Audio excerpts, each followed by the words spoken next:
Drones can have both positive and negative impacts.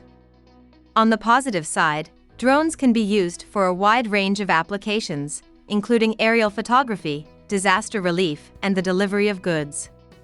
They can also be used in dangerous or inaccessible environments, such as disaster zones or areas contaminated by radiation. However, drones can also pose risks and challenges. Their small size and ability to fly make them difficult to detect and defend against, and they can be used for malicious purposes such as surveillance or delivering explosives. The use of drones can also raise privacy concerns, as they can be equipped with high-resolution cameras and other sensors that can gather sensitive information. Additionally, the use of drones can cause accidents or collisions with other aircraft, potentially causing harm to people or property on the ground. Early detection is key to defending against drone threats. The sooner a drone is detected, the more time security personnel have to take appropriate action, such as intercepting the drone or evacuating the area.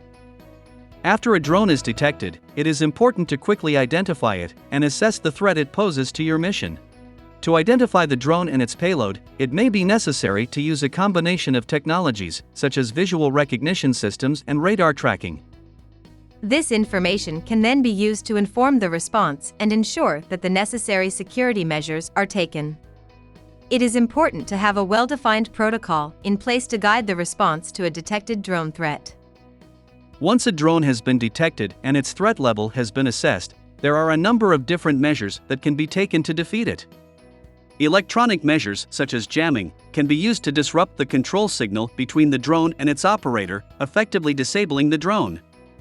This can be done using specialized jamming equipment that emits radio frequency signals to interfere with the drone's communication. Manual measures, such as physically catching or shooting down the drone, may also be effective in certain situations. It is important to carefully consider the potential risks and benefits of each approach before deciding on the best course of action.